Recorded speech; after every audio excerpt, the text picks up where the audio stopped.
So here in our opening, one of my favorite things is that we don't use the Marvel flip. We use these retro graphics and title cards to bring you into the film and really set the tone of our retro 70s-esque, 60s-esque paranoid thriller. And then we land in this shot I call the Lou Esposito, where we find Harrison Ford because Lou Esposito, our executive producer on the film, who also helps run Marvel Studios, loves this shot. It was one of his favorites in the film. And from the very top, we start the emotional engine of the film in terms of Ross's yearning for his daughter, Betty. Those glass panels behind Harrison and that we saw that we just dollied past were partially inspired by a set design from the movie Trance. And Ramsey Avery, our production designer, did an excellent job recreating it and creating our own version of it. And then the lighting and the reflections of Harrison back there, those were all designed very much so on purpose so that, we could see the multiplicity and the different sides of him. And then this shot, I thought Kramer and his team did a great job devising this shot to bring us into Harrison and his world in the film. Yeah, we had a specially built crane kind of contraption to allow us to get that overhead. And, Ramsey really built every piece of the set, just exactly the pieces we needed, and then did computer mock-ups and showed how it would be sort of integrated with the CG and extension. Yeah. Well, we dived right in, but for a little bit of introduction, this is Julius Onah, the director and writer of Captain America: Brave New World, and I am with... This is Kramer Morgenthau, and I was the cinematographer on this movie. And Kramer did a beautiful job designing the film with me visually and, running, obviously, everything in terms of lighting and with our camera team and with our grips. All the camera movement in this movie was something that was very deliberate. And we started doing tests and quite a bit of them. I think we did 2 or 3 during pre-production to really start to develop the visual language of this movie. Yeah, and when you say 2 or 3 tests, I mean, there were 2 or 3 sort of blocks of extensive camera tests and finding the look that we were going for with this movie. Yeah. It was something, and even down to, we tested various different cameras and ultimately landed on an Ariel XLF that we shot the movie on, which, to my taste and my eye, does an excellent job of especially reproduction of skin tones. And then Kramer just lit the hell out of this movie. This opening design, too, was about our retro aesthetics and starting to introduce some of the lighting, the optogenetics that'll be a part of the film. And then we throw you right into the movie in IMAX.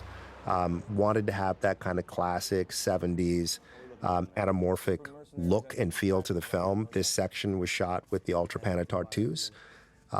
And then the bulk of the rest of the movie with Panavision C-Series. But Kramer also brought in a number of prime lenses that was helpful for our VFX.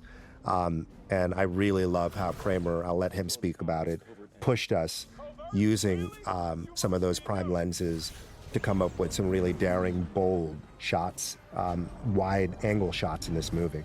Yeah, I mean, we mixed in, other lenses with the anamorphic lenses and allowed us to get some things that the anamorphic lenses just technically can't come up with, such as really close focus and extreme wide angles. So when I say prime lenses, I meant some spherical primes.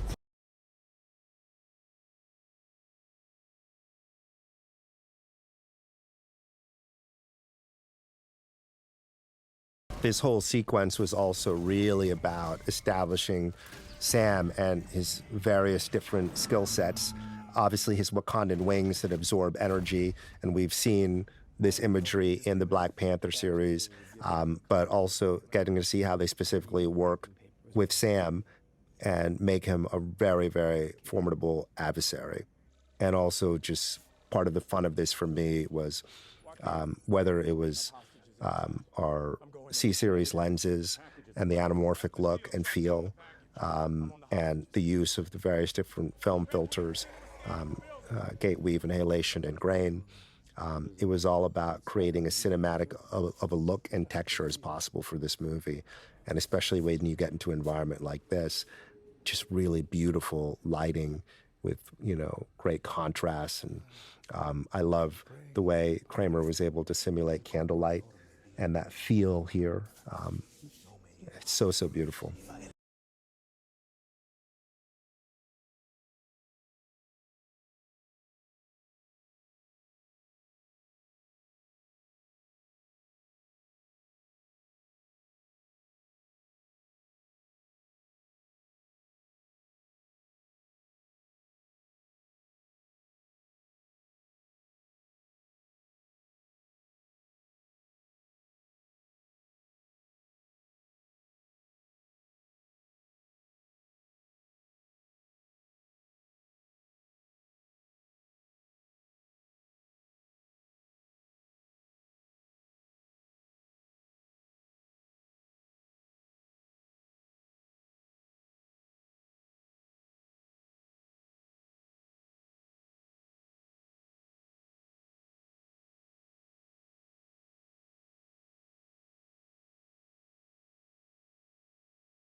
I love also the lighting here. The whole goal was to go a little bit moodier and stay mysterious, as we reveal Sam really as the threat in this sequence.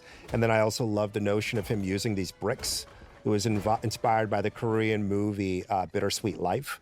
And as fun as it was to see Mackie take out somebody with bricks, it was also character. It was about establishing this new Captain America as somebody who could get scrappy and inventive when he's up against an adversary and improvise in order to get himself out of his situation, since he's not a conventionally superpowered hero with a serum. So it's always fun when you can design the action in a way that is also reflecting character. Farther away with the canister, Sam, and Sidewinder's headed to the chapel. And this is a real location that we were shooting in, so we built a lot of the lighting into the set using these lanterns that were in the hallway. This chapel is one of my favorite locations. As Kramer was saying, it's a real location. One of the things that was super important to me was being able to feel some of the color that would come through the stained glass lighting. And at first, when we got there, that glass was so thick, Kramer wasn't quite sure that he'd be able to pump enough light through it. But working with his awesome gaffer, they devised a plan, and I'm so proud of what they did. Kramer, how did you guys go about achieving this? Just a lot of light and putting heat shield up against the stained glass so we didn't melt the glass, because so much light was pouring through there, just because it's so dense, the color on this glass. Speaking of color overall, even though we stripped red out of the movie, I wanted a kind of punchy naturalism, a little bit more color in this film overall than you're used to seeing sometimes in these movies. And I also really wanted to stay away from what, for me, feels often like a video look. I wanted this to have a very classic cinematic look to it. So that was everything from using the C-series lenses, but then also when it came to finishing the movie, employing as many filmic filters as possible, adding gate weave, adding halation, adding grain. That was stuff that was very carefully dialed in. And I'm really, really psyched with the result. But it all started, of course, with Kramer's fantastic lighting to also give it a very classic cinematic feel to it. Yeah, I mean, and another thing we did to achieve the film look was a carefully designed LUT that would emulate the the curve of a film stock and grain. I think Julius. Yep. And one piece of direction I took from Julius was he wanted the lighting to feel more modeled and kind of have shape to it. The way people light for film more typically is less of an ambient sort of digital look and more of a modeled classical filmic type lighting. And so we, without it feeling too stylized, keeping it the naturalism aspect that Julius was talking about, but sort of a naturalistic model type lighting was something that Julius was asking for, and I went for it. And he did a terrific job at it. Thanks. This is one of my favorite scenes in the movie. Actually, we shot this on Harrison's first day. And he right. did a terrific job in it. And also the quote that he just mentioned, that's a quote from Walt Whitman. Keep your face always towards the sunshine and the shadows will fall behind you. And that quote was very important to me when I was writing the scene. I wanted something that would foreshadow Harrison and Red Hulk's arc. So if you really pay close attention to that quote, it actually points to the entire trajectory of this character, both as Thaddeus Ross and also as Red Hulk. And then the cherry blossoms framing him, around him, are also end up being very key to his story and his relationship with Betty. So over the course of the film, those cherry blossoms are featured, and they're all about, helping illustrate visually the arc of this character and the emotional interior of this character. And again, a lot of credit goes to Ramsey Avery for helping us execute and finding ways to work that into the film in a kind of organic and seamless way. This scene here, Julius took a bold move and we shot it all in one 360 degree or one or two 360 degree Steadicam shots. Yeah, it was two. We shot it in two 360 degree Steadicam shots. Part of it was to do it quickly. Yeah, part of it was to do it quickly. But again, it's just like what's so fun for me is sustaining performance as long as possible. And also just not getting too cutty. Sometimes these kinds of movies get really, really cutty. But again, in staying in terms of the language and the tone of these classic sorts of thrillers, a big reference for me was Les Samurai, the Jean-Pierre Melville film. And of course, we're making, a movie that is energetic and fun and propulsive, but that doesn't mean that there can't be a still real discipline to how you use the camera. So, it was about threading that needle, and I'm really excited and proud of the result. What's up, OG? Who's a pretty boy? Pretty boy. You can tell Grandpa. This again was another real location. We had to build our lighting into it. Yeah, it's funny how much we did a lot of on-location work in this film. This was actually a high school in Atlanta, Georgia that we found and used as a place that could be a training spot that Sam uses with Isaiah. And of course, here he's introducing Joaquin to Isaiah Bradley. Of course, we have the amazing Anthony Mackie, the amazing Carl Lumbly, and the really, really terrific Danny Ramirez here. And there was just such a great chemistry between all these guys that was really, really fun.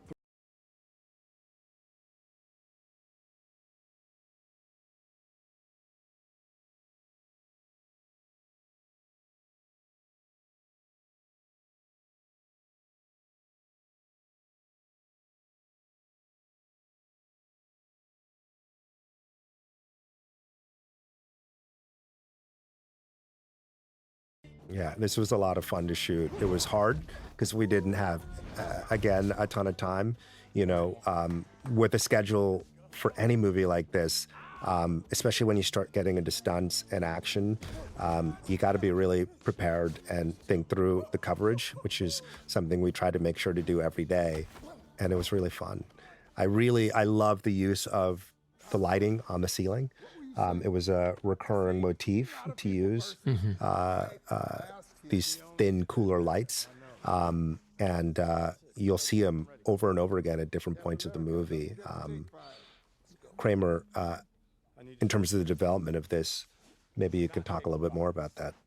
Yeah, we built this lighting into the set. It's the lighting that's lighting the actors. It allows us to move around quickly in a 360-degree way, and it's still very flattering for the actors. And it's just a technique that we chose to use in a number of the sets to allow Julius and the actors to move around freely and quickly and not be interrupted by lights out on the floor. A lot of these, as Julius said, a lot of this was real location, which is something was important to Julius to keep the movie grounded, and it also helped keep us on budget and that kind of thing. So again, here this is a real set, and none of the lights are in the set. It's all coming from outside the set. In this case, the windows.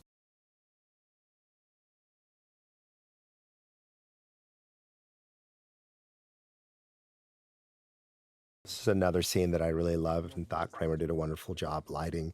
But it was also important from a storytelling standpoint to speak to the history between Sam and Isaiah in this scene and what's groundbreaking about them. You have the first Black Captain America in Isaiah Bradley, but his dreams were hampered by him being falsely imprisoned. And then you've got the first Black Captain America in Sam Wilson, who has fully been able to embrace the role and make it his own.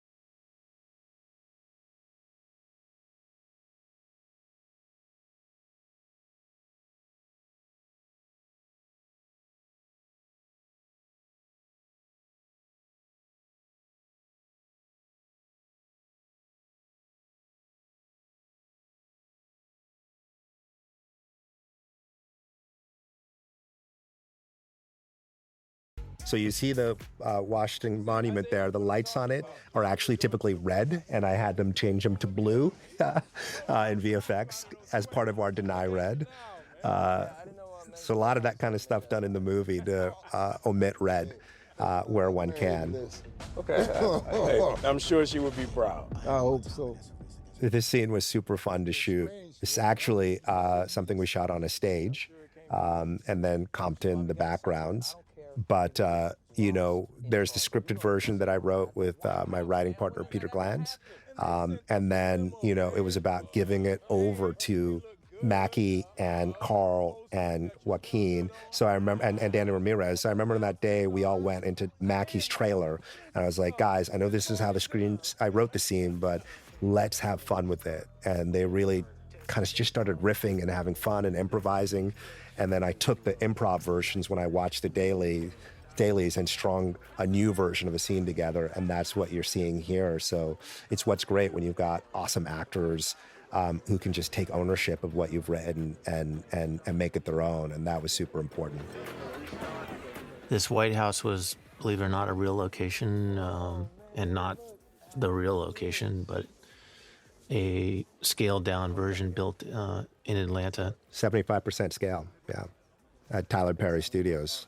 And it was really important to Julius that all the people here were based on real references from the White House, all the different types of people that you see here, the guards out front, Yep. the Secret Service personnel. A lot of authenticity was super important.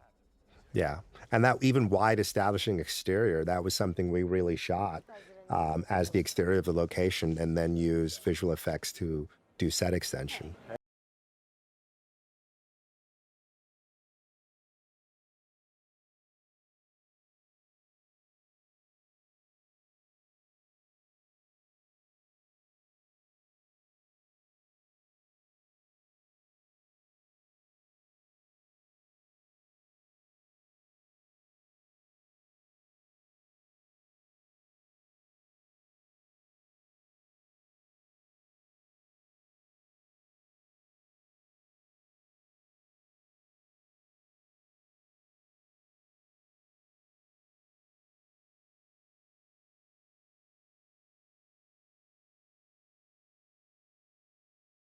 That line, lose the mustache or lose the election, was one of my favorite lines to write.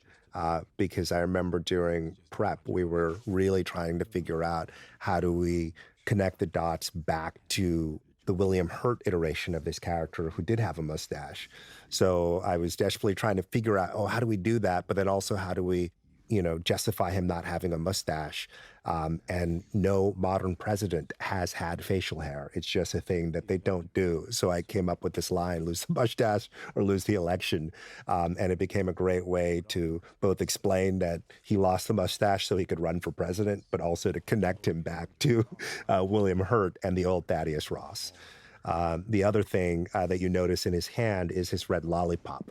So while we were denying red with removing red from the Washington Monument, I purposely wanted this red in here as yet again another foreshadowing of where this character was going. So what's great is when you strip something out, then you can selectively put it in and use it to convey a lot of subtle meaning of what is to come.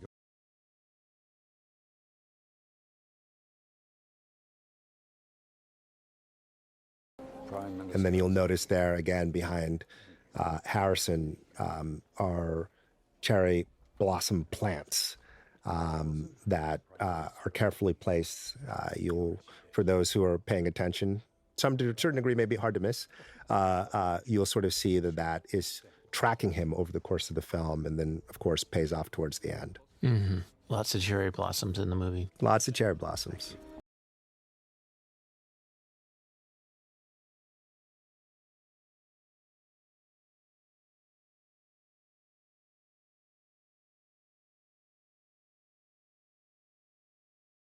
That was unexpected. It's a terrific Zosia Rockamore there. Somebody who I've been a fan of for a very long time. I met her many years ago, and it was a thrill to get to work with her on this film. How was it? He asked me to restart the Avengers. What? It's huge, man. I don't know.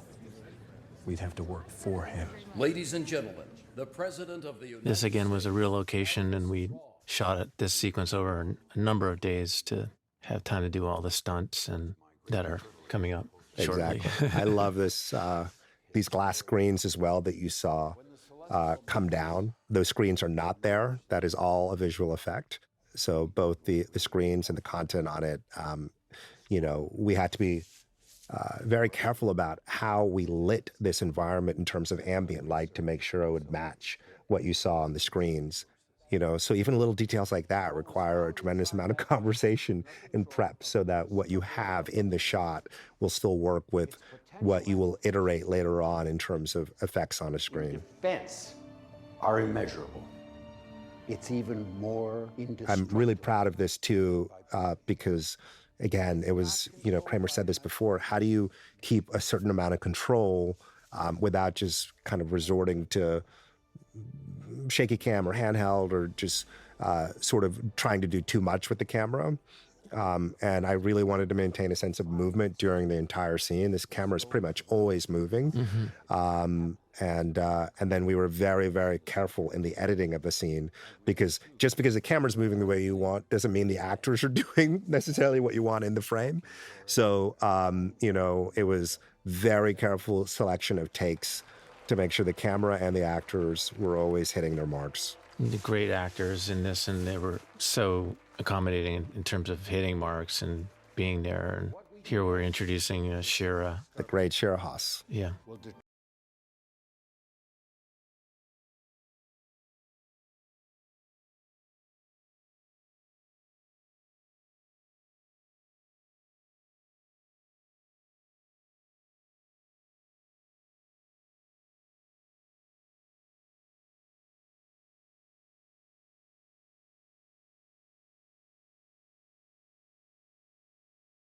So that little moment there with the glass falling was a mix of practical plastic that was being tossed and then VFX glass that was added into it.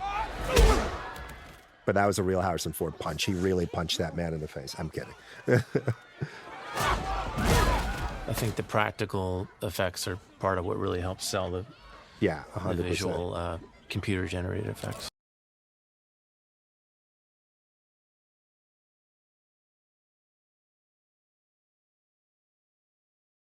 God, I think we shot 3 cameras for this. And I watch every daily. It probably took me maybe a week just to watch all the dailies of everything here. But, so many of the little moments that you want, whether it's Shira clapping and staring down Cap earlier on when we're first introducing her. I remember watching that daily and finding that little moment and just being like, oh, that's great.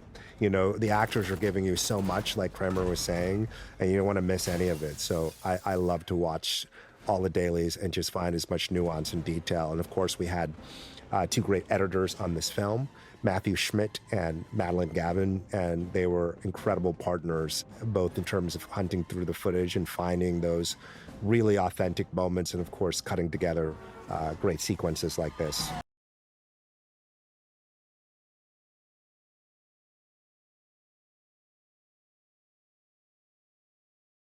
A lot of fun to be shooting here. Yeah, Good we to are see. literally right next to the White House, where Mackie and Isaiah Carl Lumley were running from is literally right next to the White House. We had, Secret Service police right next to us being like, don't get too close to the White House. This is Pershing Park. And one of the things, again, I loved is, the military history of Sam Wilson and the military history of Isaiah Bradley and putting them in front of that military mural. And then I also really specifically wanted to frame Mackie in front of the divide of black and white to sort of show just kind of the emotional divide that he was dealing with, some of the thematic divides in the film. We do a lot of mirroring in this film, and a lot of sort of symmetries in this film as well were a big part of the design. So that background and the framing of it is not accidental in the least bit, and neither is this framing with the reflection of the water in Pershing Park. I wanted that reflection as well, much like you were seeing reflections of Harrison Ford in Glass. Reflections are used quite a bit over the course of this. It's just a thing that I really love too, in terms of mirroring characters with themselves or other people. Something I did a lot in my last film, Loose.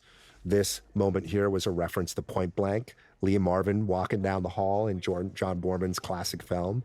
I just always loved the intensity of that sequence, even the sound, the click-clack of the footsteps, which I amped working with our sound team in the mix. Over the course of the whole film like this, there's subtle nods in terms of visual references to the key films that inspired us in the making of the movie.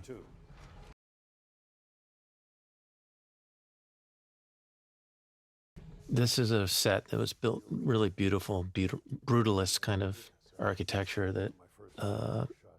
There's those Ramsey lights built. again on the ceiling. Yeah. Love them, love them, love them. Sorry, I didn't mean to interrupt you there, Kramer. No. Yeah, the lighting again is built in. These overhead lights the design is kind of a collaboration between me and Ramsey and Julius to figure out, how best to tell the story, how best to move around quickly in this room. We had a lot of scenes to shoot here. Nice reflection. There's again. another reflection there. Again, all those by design, and the symmetry of that push-in coming down the table with those beautiful lights on the ceiling. And again, a lot of thinking about lines and rigidness in the image to create a sense of just real order and tension. And this is a critical scene of tension.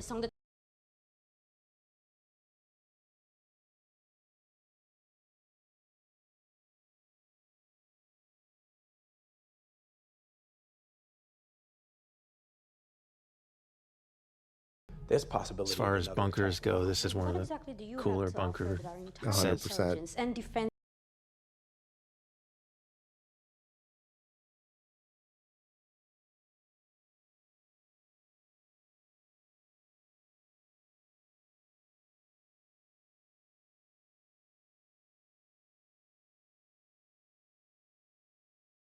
These actors are just amazing, and just watching them work together, and Yeah.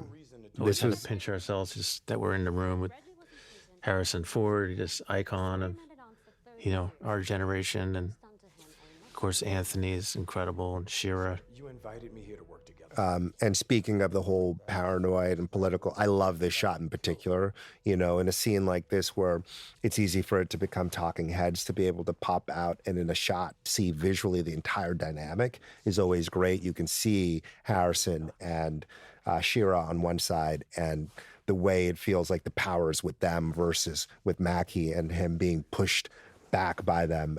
That was a really, really fun shot that was important to me. As Kramer said, just so great to watch these actors work, and it was really fun to rehearse this scene with them, and shape it. We had 2 weeks of rehearsal prior to the shooting of the movie, and I thought that was just really critical to you know, have these performances feel lived in and whatnot. This is another shot that I really love. And again, the designs, like you look at these spaces and the lines, the brutalism, not only is it a throwback to those movies that influenced us, but it was also about, again, doing something that's always leaning into the tension of this. This is entirely a set that was built with some set extension to make this feel massive. But what I love is the through line from a space like this with these sets that are built to a real environment that's about to come up.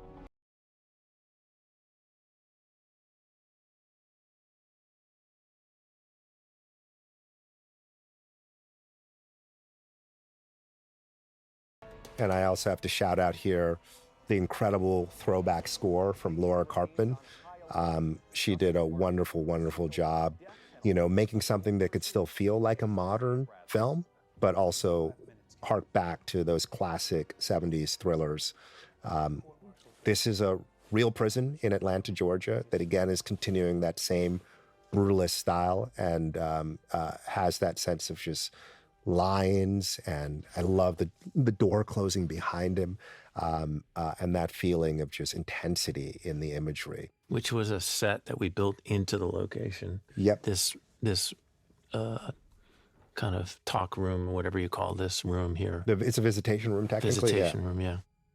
We built that into it, but again, in the effort to deny red, we've got our orange jumpsuit and kept the doors orange.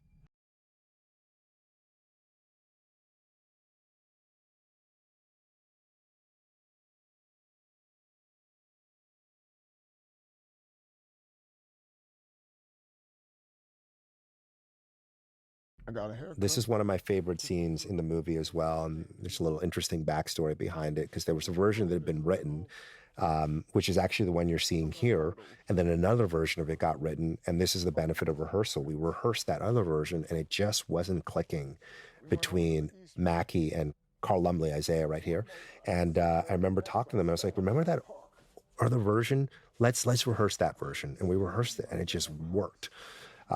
So, we talked to our producing partners, the great Nate Moore and Kiana Davidson, and of course, Kevin Feige and Lou D'Esposito, and also Julian Henry from Marvel, who was on that team, and reverted back to the original version I'd written with my partner, Peter Glantz, and that's what's here on the screen. And, that's a moment where rehearsal is so helpful as opposed to getting there on the day and shooting a lesser version of a scene.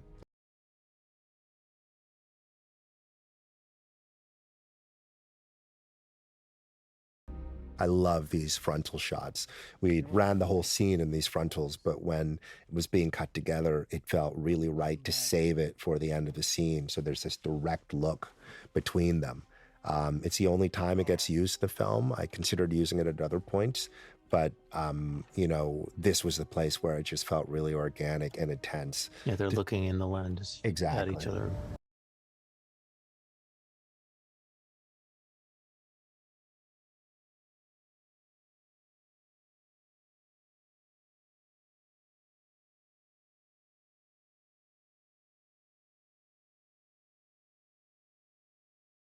Just another one of our balanced, symmetrical shots that I really, really loved. And Shira has this great way that her mind is always working. I love that little push in there.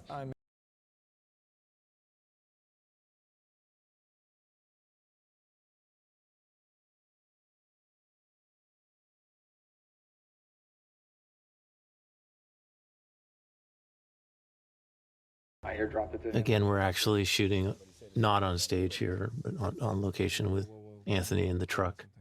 Yep, in Atlanta, Georgia. And in fact, also Danny's side of it, that's a real location too in Atlanta that we designed and dressed. So it's amazing going through it and just remembering how much of this we shot on location. Yeah. This too is a location with Shira that we designed and dressed to be her security advisor office. And I love the score here from Laura and the way it's really capturing that paranoid vibe that we want for the film.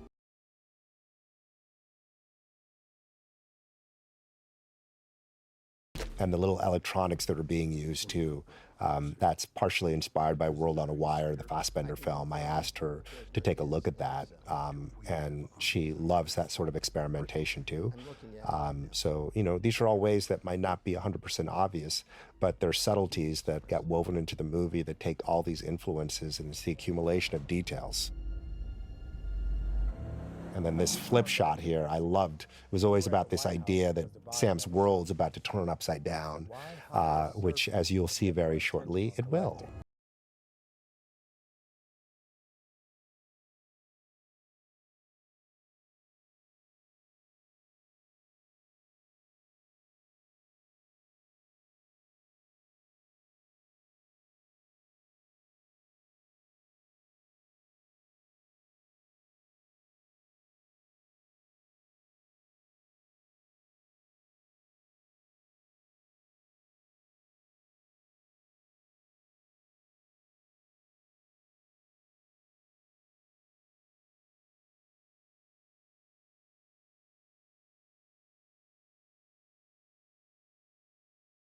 That explosion was 100% real, which was awesome.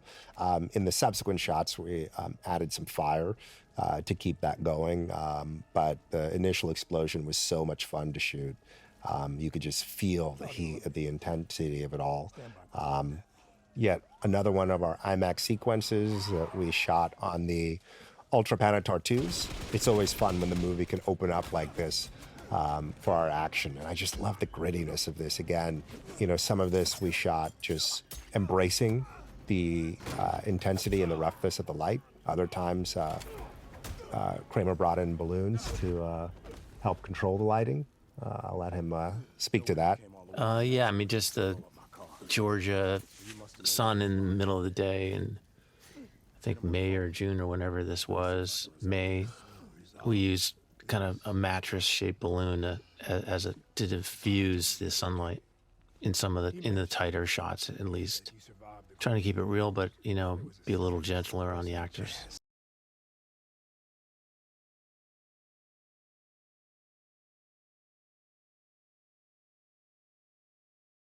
This was another case where I wanted movement and I wanted energy, but I didn't want to get into what for me sometimes can feel like visual cliche in terms of how you create energy.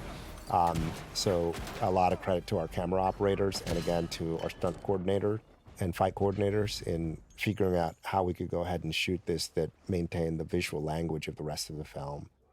We didn't use a Steadicam that day, right? We used a Ronin. Louise Ronin, yeah. Which is a gimbal.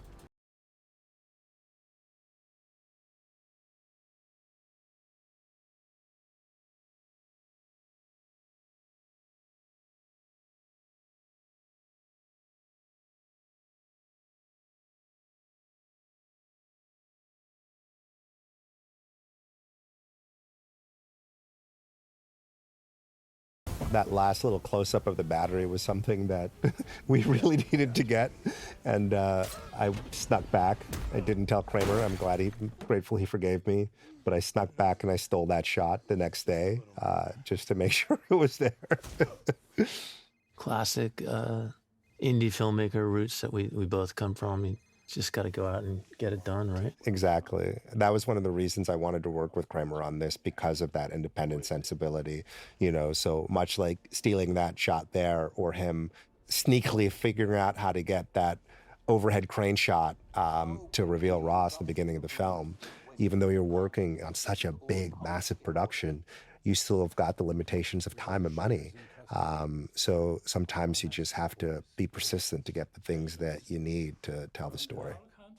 Yeah, I mean, it goes to show you, no matter how big the movie is or, the budget or that kind of thing, not the budget, but just no matter the scope or scale of a movie, there's never enough time and there's never enough money. Exactly. Just somehow it works out that way if you're really pushing to get the best stuff. Gentlemen, wait. Please. This treaty is too important to let it fall apart now. We made a promise to our... That low angle you saw of Harrison on the table, those low angle shots in general and the use of negative space with the use of lots of headroom, that was inspired by the Yorgos Lanthimos film, Killing of a Sacred Deer. And some of the chiaroscuro lighting in this film, and there's a couple of key places you'll really notice it, was inspired by The Great Beauty. So Kramer created the very clever combination of them as Killing of a Sacred Beauty, which became a fun way to talk about lighting and shot composition in this film. And again, you know, this is a big superhero action thriller, and certainly a movie that has a lot of fantastic things. So it was never about doing a one-to-one with any of these comps. It was just about taking some of the details, some of the nuances, some of the lighting and shot composition. And I always love the idea of taking influence from unexpected sources and putting them in a movie like this.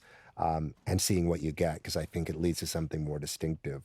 And again, that montage that you just saw there, that was about the emotional through line of Sam and his different partners. Riley, who is his wingman that he talks about in Captain America and the Winter Soldier with Chris Evans. Of course, Bucky, who he became his real partner in Civil War and also in Falcon and the Winter Soldier. And then now Joaquin Torres, who's the new Falcon. So having that emotional through line with those images there, just to remind the audience where the character has come from and where he is now and potentially where he is going, was important for me.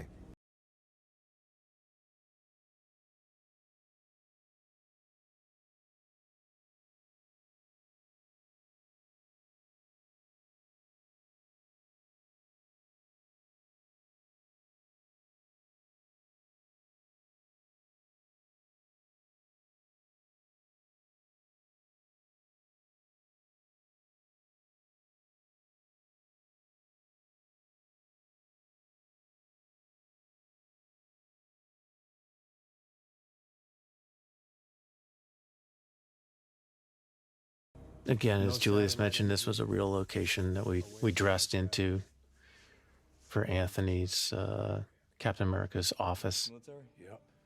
On the other side of this actually was a huge arcade. And I remember when we scouted the location, we were all, oh, there's going to be video games and all this other stuff. We'll be able to play them in between setups or during lunchtime. And of course, on the actual day, they were all turned off. So we had to stay focused on work.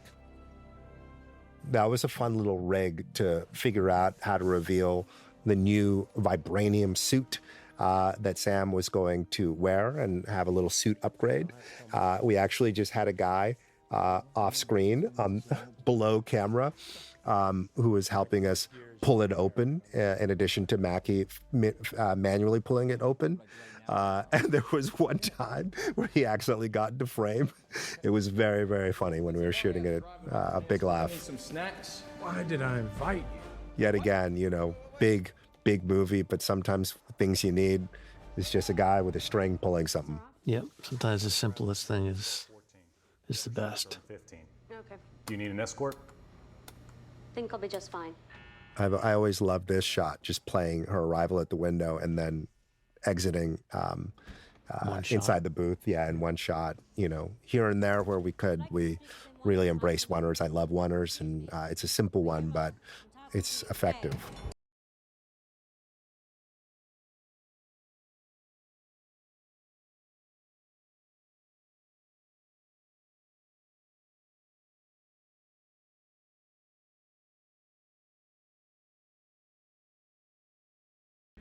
That him falling in that reveal was something that, in the design of it all, was a shot that I was really excited about executing. It was very tight in that hallway, again, in a real prison. So the thing about these real environments is it's really tricky placing the camera. It ends up taking a lot more work than it seems.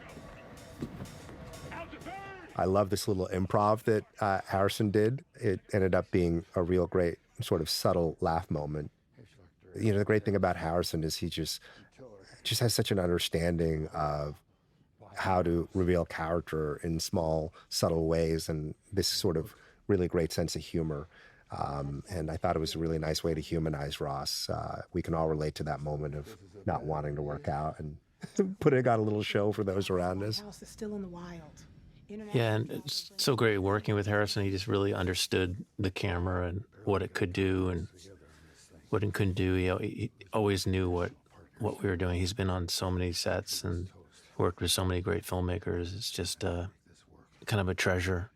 I really love what Kramer did here from a lighting standpoint. With a movie like this, a big part of the effort is how do you feel cinematic, but also have a sense of naturalism. And, naturalism is a style too. It's not just that it shouldn't feel like a movie. It should still feel like a movie, but it should still have a style that feels naturalistic. So in terms of taking care of lighting in Air Force One, I thought that was a really great sort of striking of the balance that Kramer did. And in this car too, in this iteration of it, we are practical in terms of shooting. We're really on location, yeah. Except for the French overs, those were actually shot on a blue screen. And look at this, you can't tell a difference between what was done practically and what was done on a blue screen. It's pretty remarkable.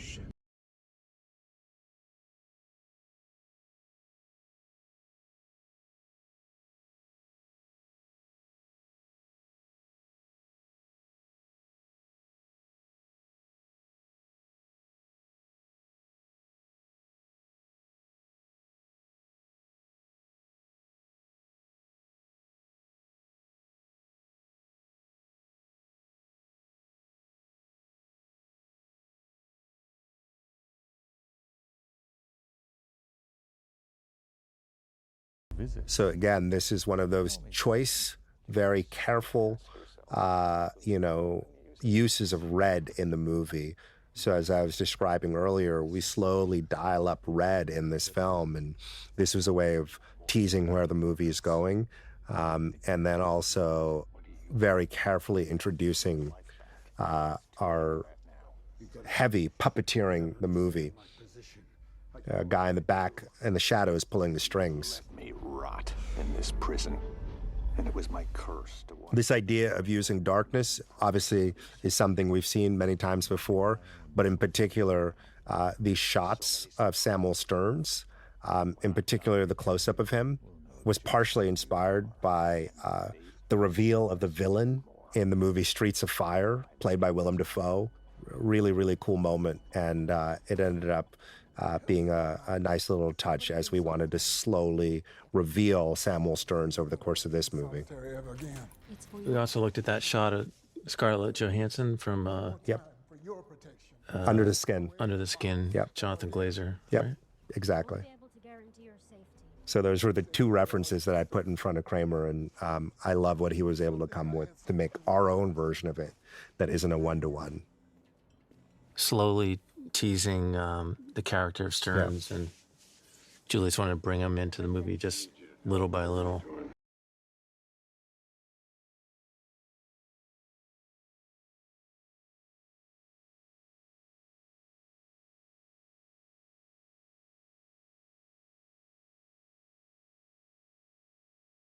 Yet again, this is another location. It was about an hour away from our base, on almost 2 hours away. It was like an hour and a half from Trilith Studios, where we shot most of the movie in terms of our sets. This is it. Camp Echo 1. Telescopes must be a facade. Again, a very specific use of red light, teasing it over the course of the film.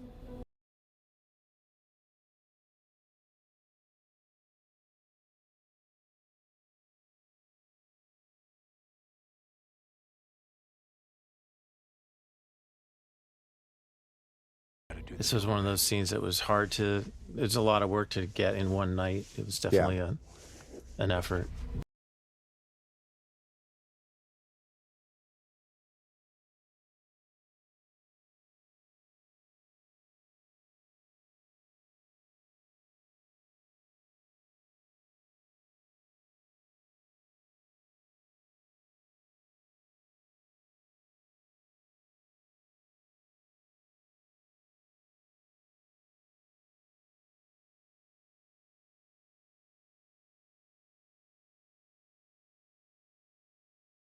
This is one of my favorite locations or in the movie, although it's a set, but it's one of my favorite set pieces in the film, beautifully designed by Ramsey.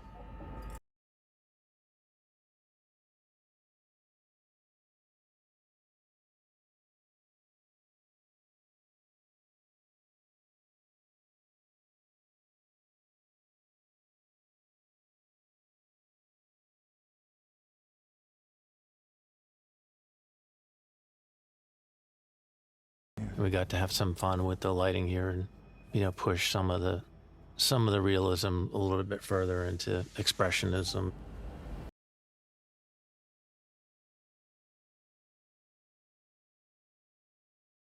Yeah, at this point, when you're making a movie like this, you want also a sense of evolution. And it was important that as some of the elements of the movie got more heightened, certainly in terms of some of our characters too, that some of the environments started to shift and become more heightened.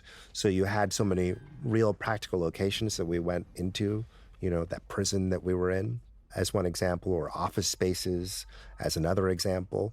But here we start to get into a more heightened set of circumstances and backstory. So not only is red amplified to amplify the sense of danger, but the look and design of this whole prison starts taking you into a slightly different world that, of course, will only evolve further when we get into Hulks and, flying heroes and whatnot.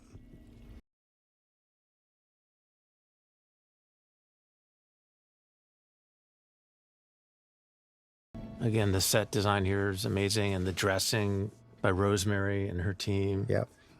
The great Rosemary Brandenburg.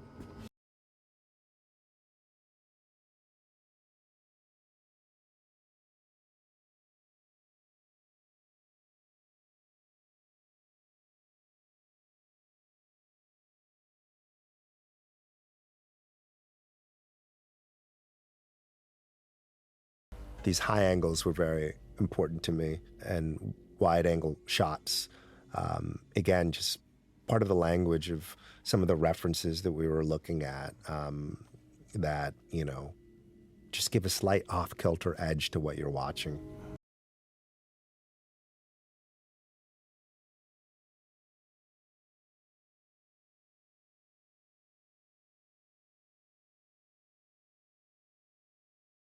Just the level of detail of all the props and the set pieces. And this reflection shot is all Kramer Morgenthau, and I'm so grateful for how he leaned into, the sense of reflections that I wanted, and was often going to find things that were all his genius, but were so gratifying to me, and ended up becoming a great way to establish the scene. Yet again, if you happen to miss it, I don't know how anybody would miss it. There are cherry blossoms around. The other thing that was cool about leaning into cherry blossoms is there's a real history of them in terms of the connection between America and Japan. Back in 1912, there was initial gift of cherry blossoms given by Japan to the United States. And ultimately, it was from the mayor of Tokyo and the Japanese ambassador to Washington, D.C., that the cherry blossoms in Haines Point and around the tidal basin ended up in the United States. So having that as a subtle bit of historical connection, as there's a conflict between Japan and the United States in this film, I thought would be cool. But then again, it was also about connecting it to the emotional trajectory of Ross as a character and the larger idea of the theme of empathy in this film that comes to fore by the end of it.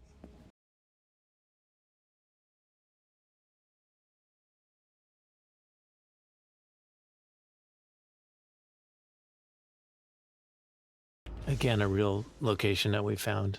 We didn't actually go to Tokyo. Did not. Unfortunately.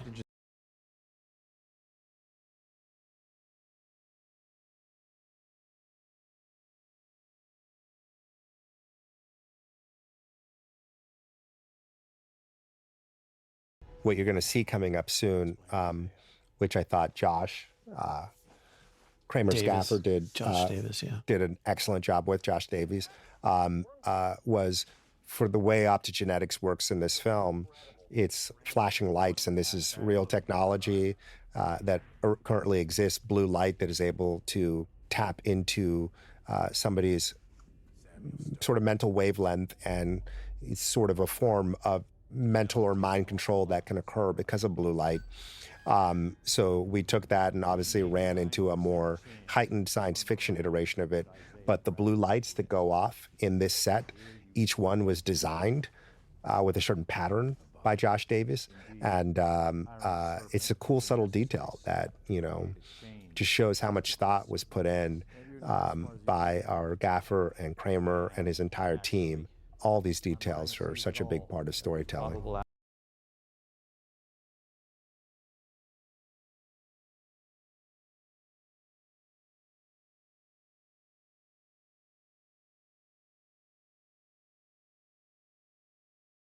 Always a challenge to shoot a scene with the lights out, but still be able to see something out of you. Exactly. This was do that dance between seeing nothing and too much. I love this reveal. It was something that, to Kramer's point, not only was it a challenge in the shooting, it was a real challenge in the grading as well. We spent a lot of time dialing that in. So you were just feeling a little bit of Stearns and not going so far that you would step on the reveal of what he looks like. Because that reveal, the shock of the reveal, was very important to feel the real anger and rage and shock that Stearns has gone through and what's motivating his desire for revenge. And of course, again, bringing in the red light, so dialing all this in and coming up with a light gag. That was super fun. Not too much red light that you can't see the green on him. Exactly.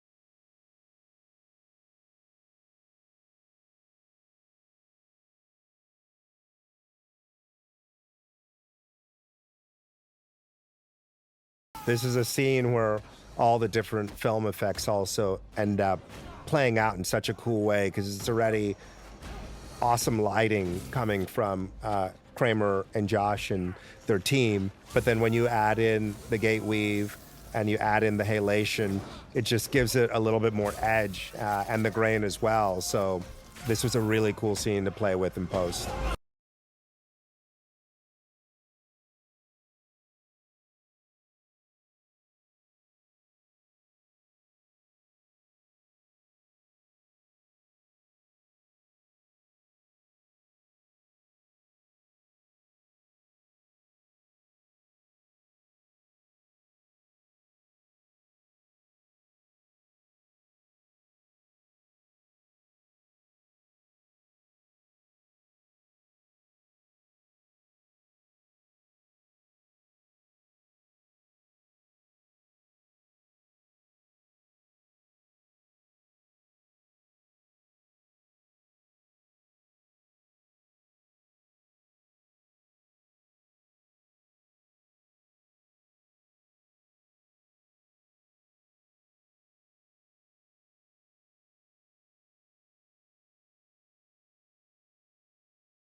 This was a scene that was originally going to be one shot, but we would, And still quite a fair amount of it is being played in long takes, yeah.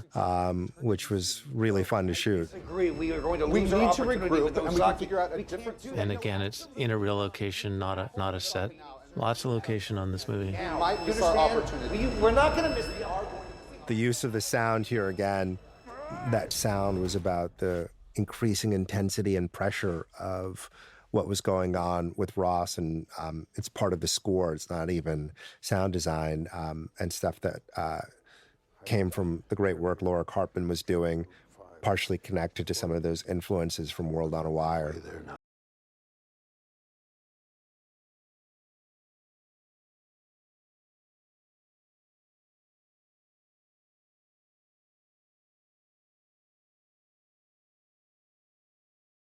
This scene is a key turning point, obviously, in seeing Ross start to backslide.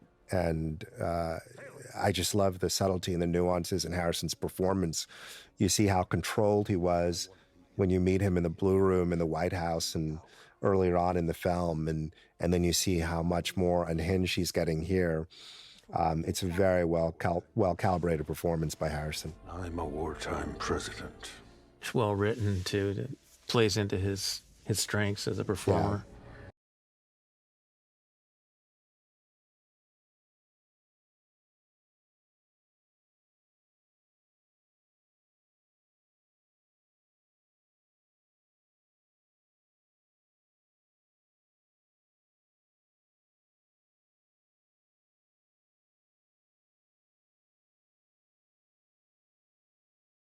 Kramer had a fun name for the front of that Hummer that was given to us, calling it the Frunk, and everybody just started calling it the Frunk from there. Which the only thing that went to the Frunk was Captain America's shield. Nothing else was allowed in there.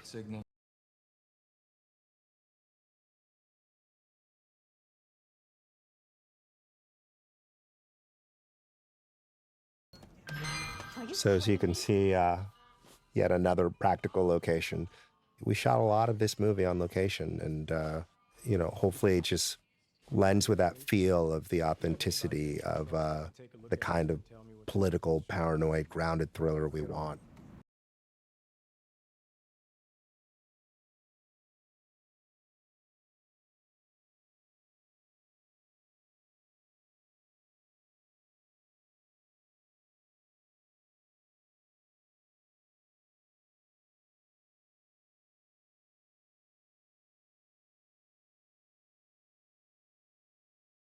The great Giancarlo Esposito. I've seen worse.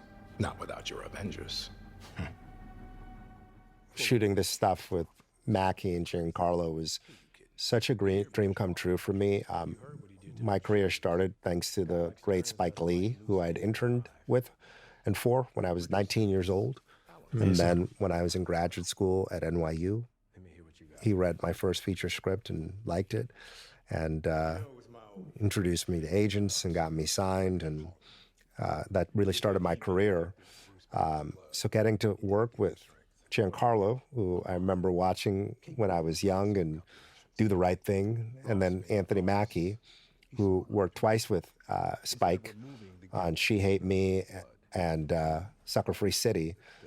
We actually just had a moment where the three of us bonded over that shared history and connection with Spike, and now making this Captain America movie together. So two phenomenal actors and a phenomenal legend of a filmmaker in Spike Lee. And, I'm so grateful for that. And then, of course, getting to work with Harrison Ford in this movie too. A lot of legends to get to witness working.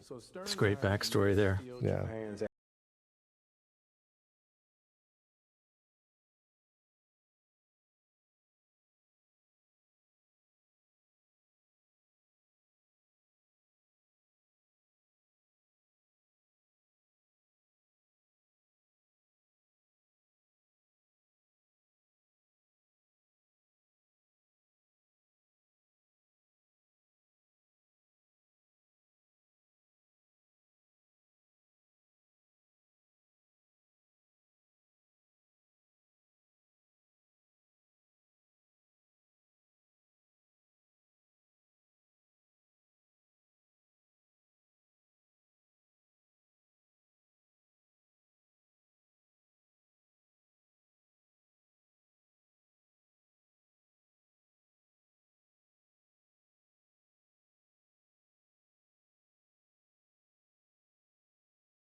That was our first time seeing Stearns out in the open. So again, just slowly revealing him. This was also shot on location. That is a joke.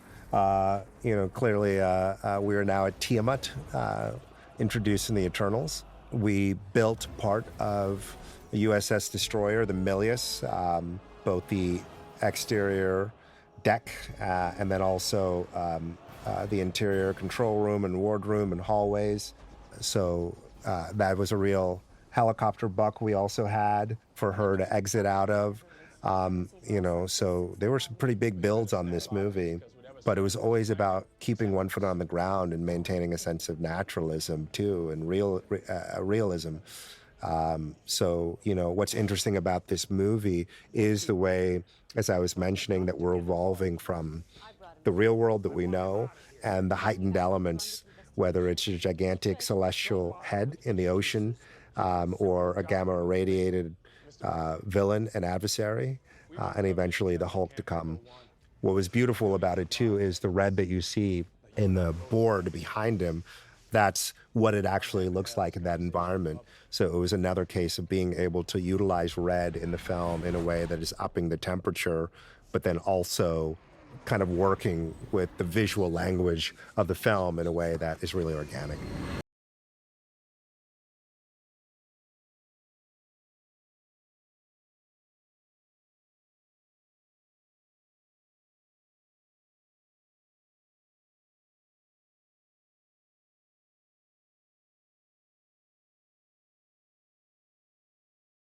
And again, a great scene here between two actors, just a two-hander, just all performance. And, people talk about, superhero films and that's all action, but it's not. There's a lot of great character pieces in these movies. And, that's why they get such great actors and attract such great actors.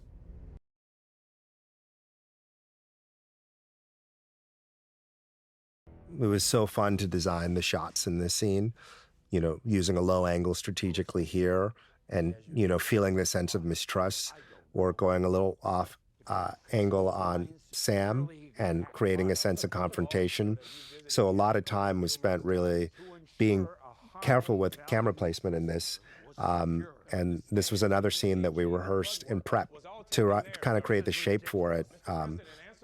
This was a really fun scene to write, when you're getting to write a scene for a legend like Harrison Ford. These tests! Why? Because I was dying! That was a Few Good Men moment, and it was something that I remember as we were in development and I was having conversations with, our great producing team at Marvel, Nate Moore, Keanu Davidson, Lou D'Esposito, and of course, Kevin Feige. We talked about, it'd be great if there was just that classic movie star moment. So when I was writing the scene, that was one of my favorite moments to write, but then to also write a scene where, you get to see the full range of what Harrison is capable of, a moment of dramatic empathy, but also moments of anger and intensity. And then when they come on set and they bring it to life and Kramer lights it so beautifully and the camera's in the right place. This scene was also so important because it's critical to the emotional journey that Ross is taking and Sam is taking. And it all works in conjunction with this theme of empathy and the notion of seeing the good in each other. Big scene for us. And Laura also did a wonderful job scoring it. But he never forgave me. And all these little small camera movements, all done off the Steadicam with our great Steadicam operator, Mike Heathcote, allowed the actors to freely move around, but at the same time get some great subjective camera movement where we're kind of expressing the emotion here.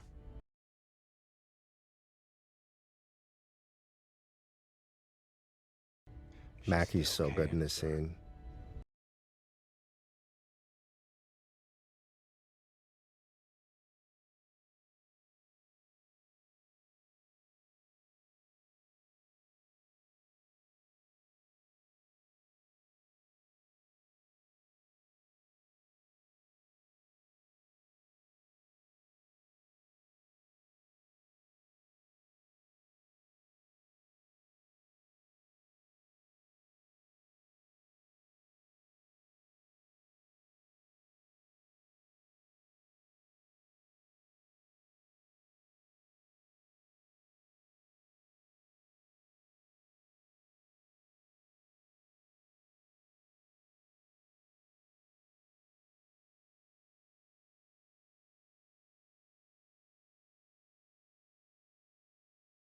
So the Jackal is the name of one of the American pilots as a reference to the Day of the Jackal, one of our references in terms of the building of this movie.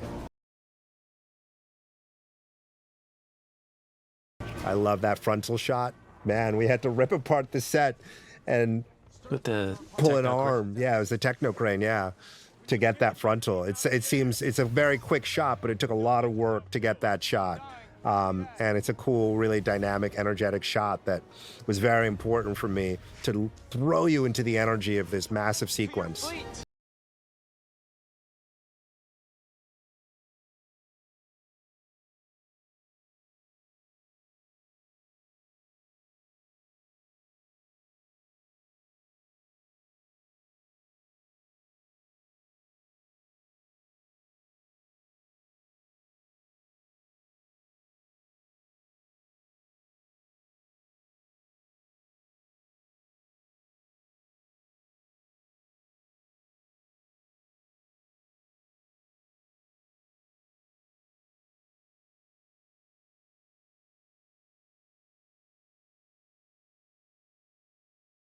Our visual effects vendor on this sequence, Digital Domain, did such a wonderful job.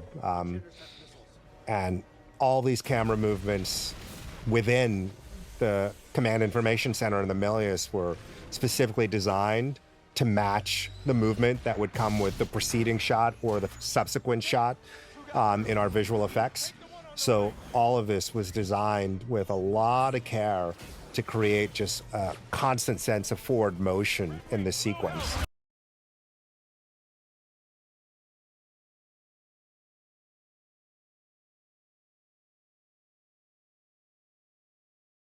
The explosion of that missile, I remember after it's hit by one of the Talons from Falcon, sitting there with our sound team and dialing in the whirring of the missile before it exploded. It's one of my favorite sound effects in the whole movie, actually. Mr. Prime Minister, I love this little intercut here, too, and specifically on the side of the Japanese Prime Minister and the way Kramer pushed light through that window behind him, and the use of lens flares, specifically the one you're going to feel here.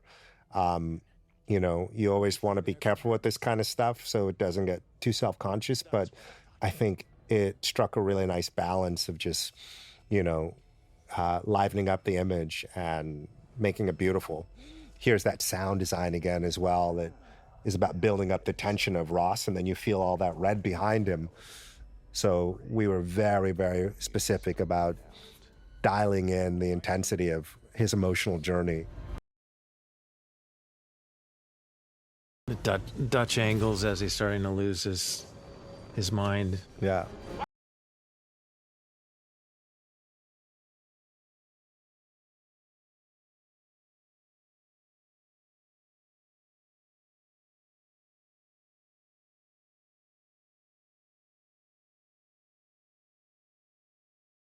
I love this shot. This big wide was one of my favorites. When you're doing a sequence like this, it's very easy to visually lose track of where you are. So I always wanted to be very careful of popping out wide at the right time. And it ended up being a great moment just to not just show you what's happening, but give you the big wide scope of what the sequence can offer.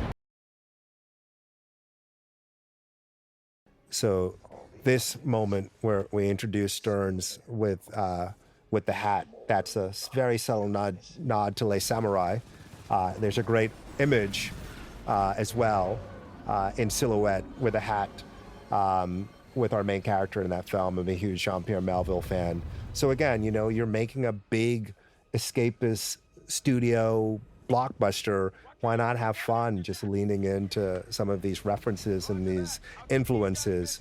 And it's not, again, that it's a one-to-one in those films. It's just about kind of peppering the film with some fun cinematic sort of Easter eggs and details. And, the use of the flares there in particular was really fun. And I wanted it to be something that was connecting all the action of the sequence. And Kramer was always constantly just doing a great job.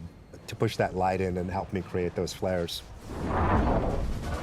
And it was fun to work with Julius, with all these references that he would pull, and he's like a wealth of cinematic history and visual information. And I've never worked with a director who, pulls so much from film history but in a, just to get the vibe off of these things and to be inspired by these references. Really helped focus the cinematography. Yeah, it was super fun. I'm so grateful to Kramer for embracing that too, and to Josh Davis, his gaffer, to Mike Heathcote, his camera operator. We would have these images on set with us and just be constantly referencing them. And, it makes making a movie like this really fun. And you just push yourself and try to get the best you can on screen.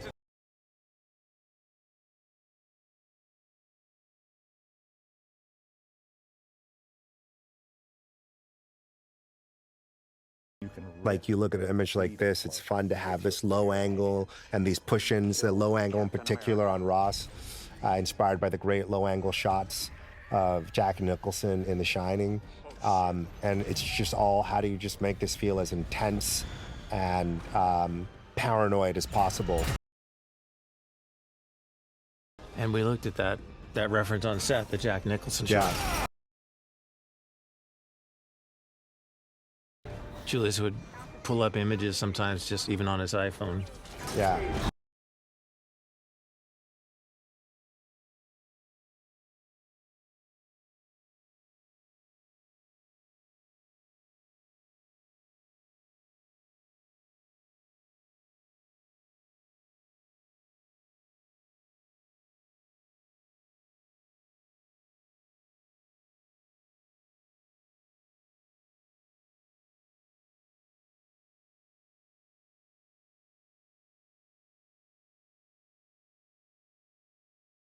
And bringing in all those different filmic filters, part of the reason to bring in the grain and all that sense of texture is when you've got a sequence like this where so much of it is being generated in a computer, you want to just create a consistency across the entire film with your practical locations like this real house that you went to. So it was a way to create a cohesive visual language across the film and create a cohesive sense of texture, and to make sure that even when we're getting into stuff like this that is pretty heightened, it still feels like it's connected to the same grounded, paranoid thriller and world. This was another shot I loved, having that flare on the right side of the frame match with this real location, which has a flare on the left side of the frame when we tilt down to find our heroes at Walter Reed. So that's another case of like connecting a completely CGI shot with a practical shot, but trying to tie everything together. Yeah, but I like the way the film texture blended the pure CG shots with the real location shots. Just to reiterate what you're saying, it really gives it a cohesive feeling to it. Yeah. Blends it all really nicely. Yeah. And, we have to say deep thanks to Marvel and specifically Keanu Davidson, who, when we were doing all our tests, was in this process with us in the beginning of it and was really supportive, and Nate Moore as well, of, doing the look development, which, sometimes doesn't always happen with a movie like this, even at this scale. And, I think it just adds a specificity to it that, hopefully makes us feel a little bit more like its own thing. Yeah, we did a lot of tests and prep to find these looks, and it really paid off. And big shout out also to the visual effects team, Alessandro and Ungaro, Bill Westenhofer, yeah, our producer, Yaz Ismaili, and also a big shout out to Stefan Nakamura, our colorist at Company 3. There's so much work that needs to be done on a movie like this to achieve all the things that we want to achieve and also keep it cohesive. And Stefan did a really great job.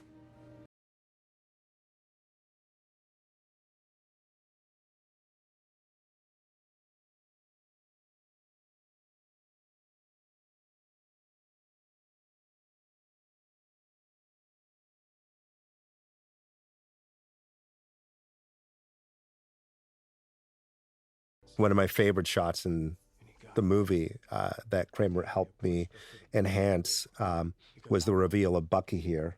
I had this idea that, and it could always verge on getting maybe too cheesy. I think we walked the line, but just that slide and the timing of it. Of course, you're having your actors stand still behind another actor.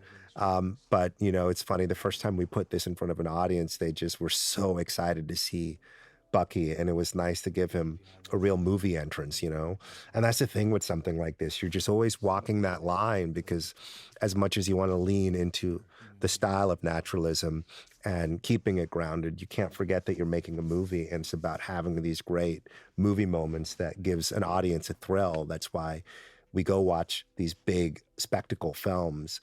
So you're walking that fine line between, leaning into the movie of it all, but then also just staying as authentic and grounded enough to capture the right kind of tone. Sebastian Stan, so incredible. What a great actor. Getting to work with him and Anthony here was truly awesome. Yeah, I mean, the audience wants it to feel real, but they want those cinematic moments. You gotta find that balance there. Exactly. You're making a movie, right? It's like there's no orchestra running around everybody. In real world, not everything's perfectly lit. So it's about striking that balance, as Kramer is saying. I love this moment here between Shira Haas and Anthony Mackie too. You meet them as total adversaries, and you see over the course of the film they're warming up to each other. The other thing people love is just the humanity of these characters. So.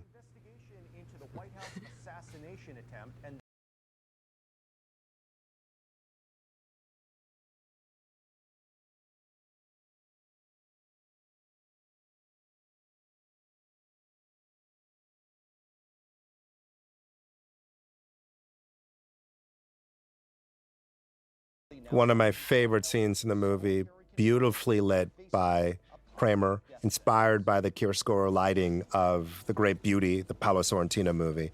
I just love, and just a subtle performance there from Carl Lumbly. It's a really great, just powerful human moment for me, and I really am so happy about that. I thought Kramer did lovely work.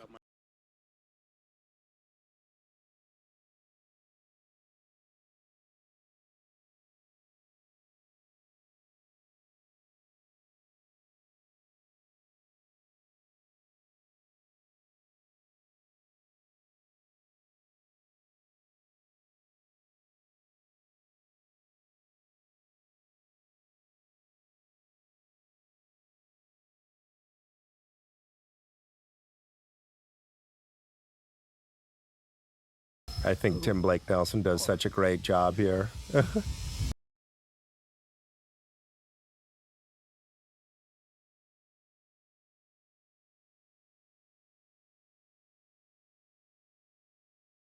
And I love the little glow of the gamma radiation in his eye.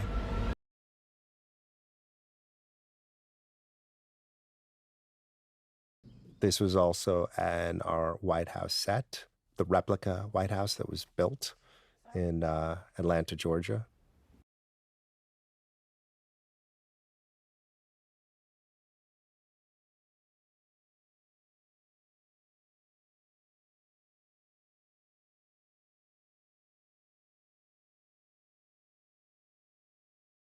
The whole look of this film is, very, very precisely calibrated, and even the kind of edge that you get from some of the grain. And, I wanted you to feel a little bit more of that edge towards the end of the movie as things start to get more and more intense. Obviously leading up to our most intense sequence overall of a big red guy coming up.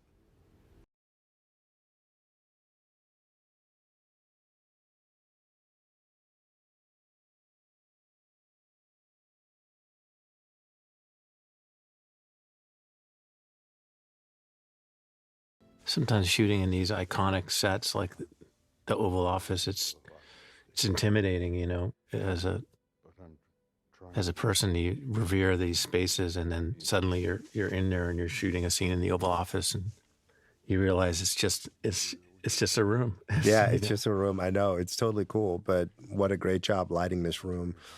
And I think Harrison is so good here. And I love that we were able to just sit in a close up, in a long shot, pushing in slowly on him.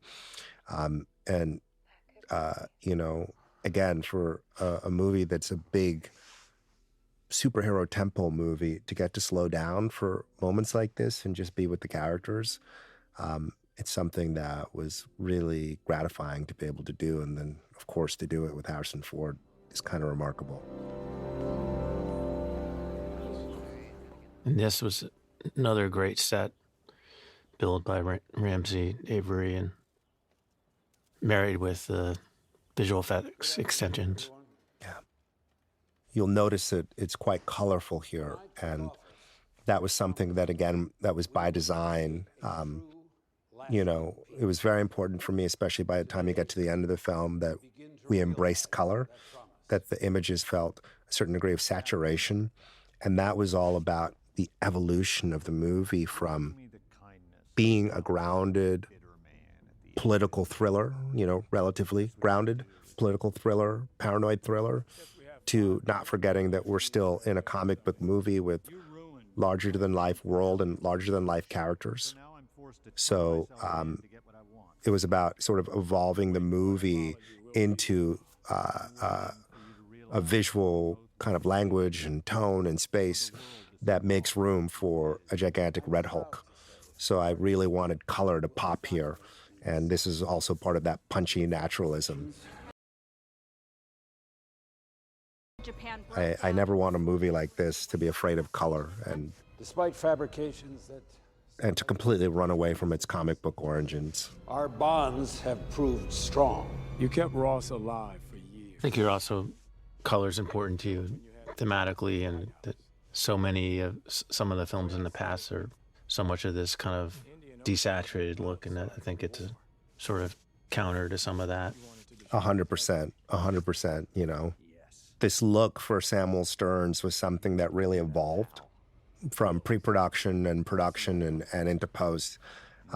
You know, again, in the world of translating something from publishing to a movie and a live action component, it takes real work to make sure that it feels authentic on screen, that there's still a degree of sort of horror in what you see, the monstrosity of what has happened to him.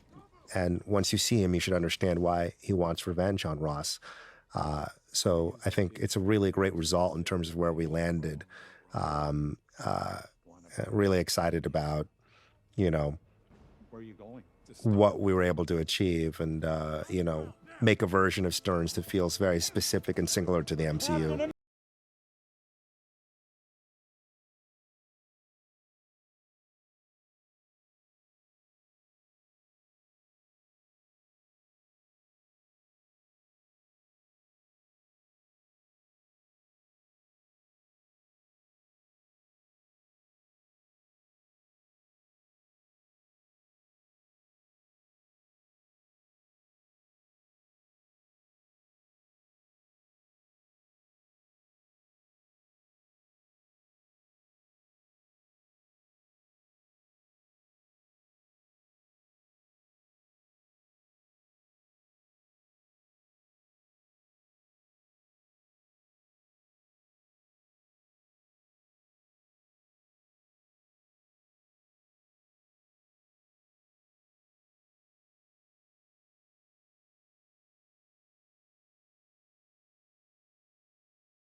I love the music here from Laura Karpman. You know, in discussions with the team and with Kevin, we actually Kevin referenced Godzilla, which I thought was really smart. I was referencing King Kong. And all that just speaks to that legacy, the rich legacy of cinematic monsters. And, you know, having Red Hulk be part of that pantheon, there's such a great intensity and monstrosity. And obviously this is also a return to the pure, id-driven, monstrous, rage-driven Hulk. So it was really great to use music to set the stage for Red Hulk into this film. And this is, again, a big part of why you deny Red over the course of most of the movie, so that when he gets into the movie, he feels like a real intrusion. And we've had a real evolution of Red over the course of the film. But he's also entering a color space in this film where now we're really leaning into color and the larger-than-life nature of the story that we're telling. Such a great payoff for Harrison's character. Yeah.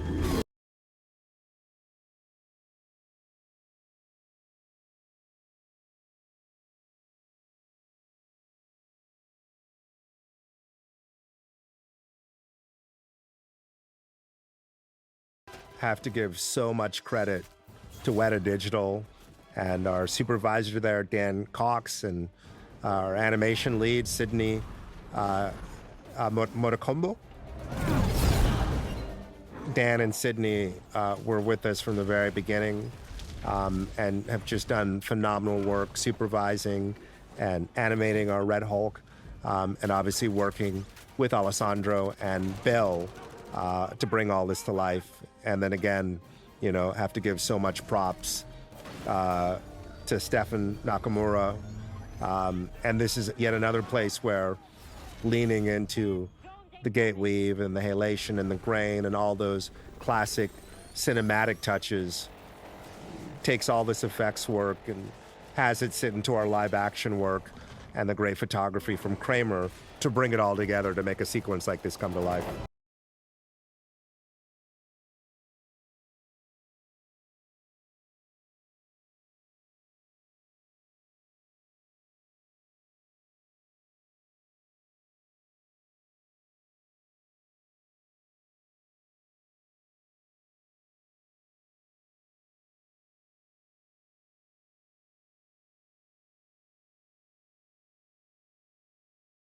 This shot, this is my King Kong shot.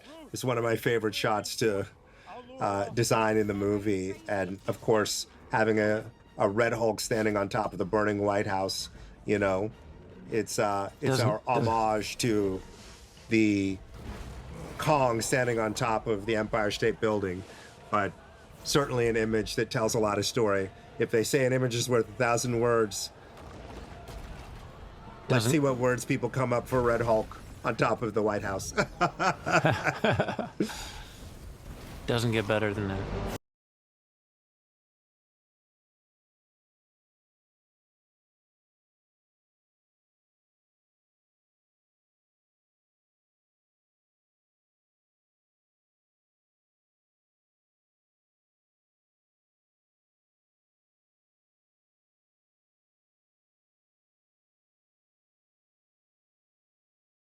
You know, what's so great about a sequence like this, too, is just the seamless combination of practical and visual effects. The incredible amount of work that needs to be done in terms of practically lighting in these environments and then creating a continuity into what is adjusted in visual effects. It just takes so much work, and there's a lot of time Kramer spends on set speaking with Bill Westenhofer and Alessandro Ngaro.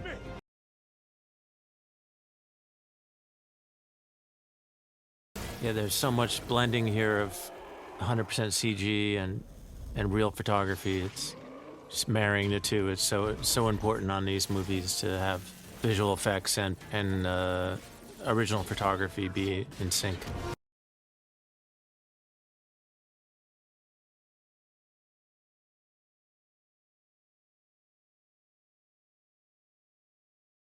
This was one of my favorite moments to write. I was just trying to think of what's the coolest thing I could see Sam slice with his wings, and him slicing that car and the way it ended up being realized was so much fun. But yet again, even thinking through camera placement in a moment like that, in a shot like that, is super fun. The going overhead him and seeing those wings slice through the car.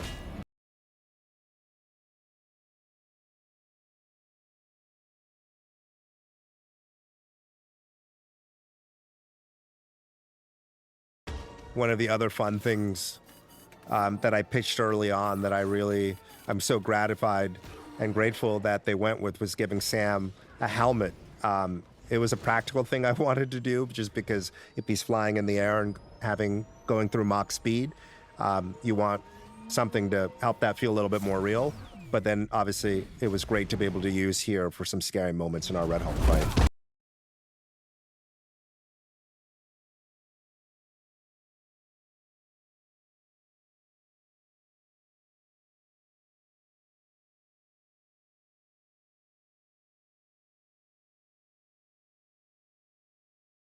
I remember when we were shooting this little section of it, which we did on a stage, Kramer had the great challenge of, all right, man, you're going to have to match everything we'd done when we were outdoors on a set. But I think he did a really wonderful job to create a vibe for this post-attack that felt like a continuation, but its own kind of distinct unit.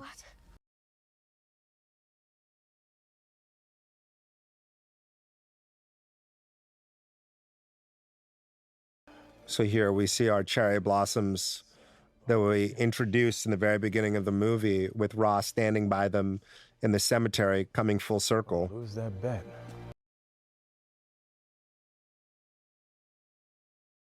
Yeah, this was no pressure. Do a day exterior on a soundstage. Yeah. That we did the rest of it on location. But I don't think you want to do that.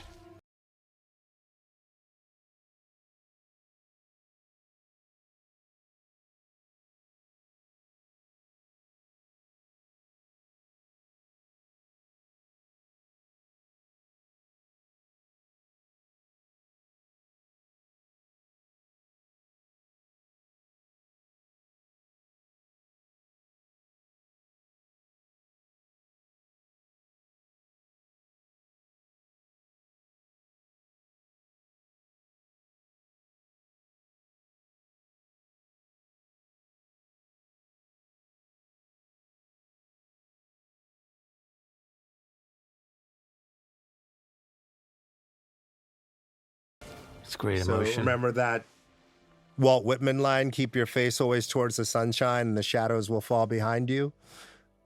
That's him keeping his face to the sunshine and the shadow of his transformation. I'd never seen a Hulk transform in a shadow, and it became a wonderful way to foreshadow from the very beginning of the movie exactly where Harrison and Red Hulk were going to arrive with those cherry blossoms around him in the beginning of the movie and the emotional connection it had to his daughter.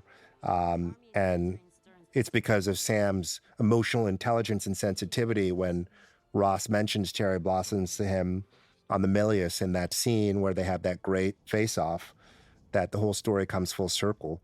So, this is a case where production design, performance and dialogue, visual effects, cinematography, everything's coming together to bring our story full circle and evolve both our hero Sam and those opposite him in terms of Ross/Red Hulk. So it also is a testament to just how hard and how thoughtful the entire team was on this film and bringing together all the elements.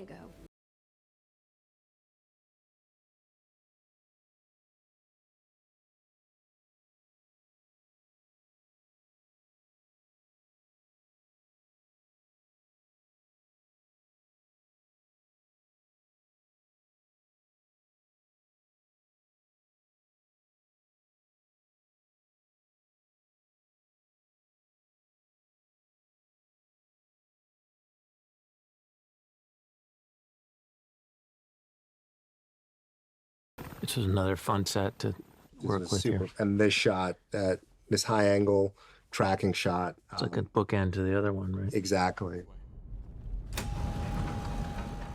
Really fun shot to shoot. That was Brick operating. Mr. President. Yeah, Brigman, Foster Owens. Or B camera operator and sometimes A camera operator.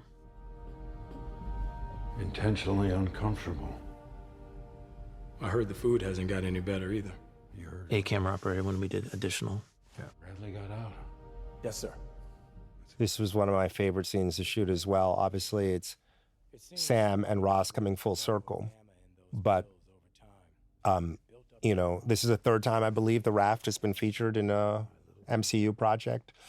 First being in Captain America Winter Soldier, second in Falcon and Winter Soldier. But it was a tendency to always shoot pretty much exclusively through the prison bars. But because this scene was about Sam and Ross connecting and bridging the divide, I wanted to bring the camera clear of that.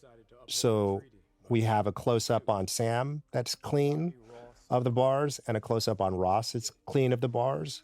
And it's doing what only the movies can. It's dividing or removing the distance between them as these two characters get to connect, as he says right now.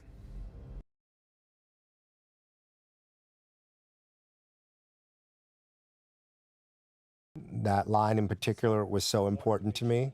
The theme of this movie is one of empathy and seeing the good in each other. And it's the journey that Sam takes from the very beginning of the film, which is posed by the reporters on the TV. Can these two men work together? So dissolving the barrier between them and shooting around those bars was super important visually. But then I wanted to maintain it for this moment between Ross and Betty, because that there still is a barrier between them, even though they're starting to reconnect now. You want to feel this sense of him being separated, and this is the thing that he will still be yearning for. And hopefully one day he'll have his moment where he can connect with her and really, you know, be a father and a daughter again. So, you know, this was something that Kramer and I took a lot of time to talk about and think about and land on how we use the camera in that scene.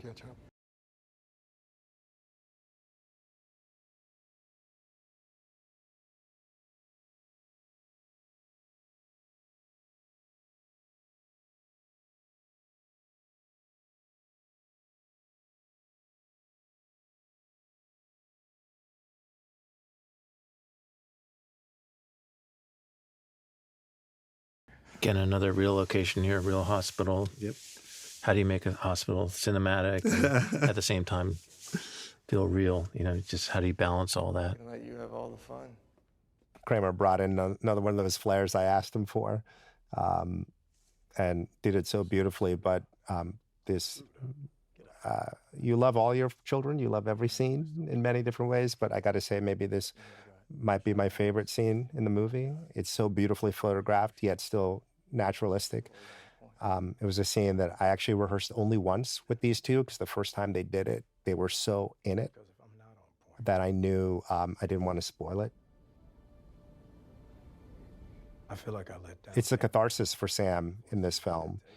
And it counterpoints to that little montage of images that you saw of him and his fellow wingmen in the past, Riley and Bucky, and now this repair moment with Joaquin is where he confesses in a way that he's never before about his deepest insecurities and is ultimately inspired by Joaquin. And it helps cement him as our new Captain America because of the way he's inspired other people.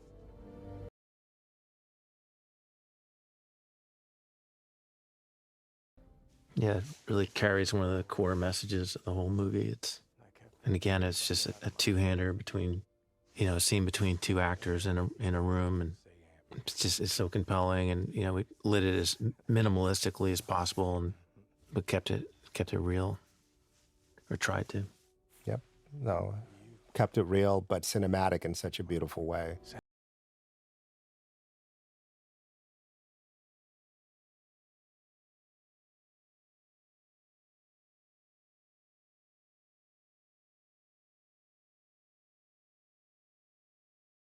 And Danny Ramirez and Anthony Mackie just do such a great job here.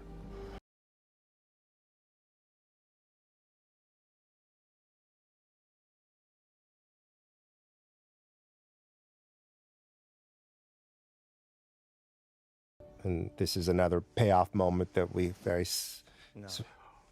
kind of touch over the course of the movie from, when Joaquin first asks him in Mexico, and then during the aerial battle, Joaquin reminds him again to teach him the move. And I love that Sam surprises him with him in this scene.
for those of you who stuck around for the tag. I love this shot, and Kramer deserves all the credit for this. We only had half of this set built, and he devised bringing the bars over onto the other side and shooting through them so we could create the entire shape of this prison set and shoot both directions of it. This was also a really fun scene to shoot. Tim Blake Nelson does such a terrific job. And again, so much of it is played just in, pushing in slowly on him for a long shot. It's mesmerizing.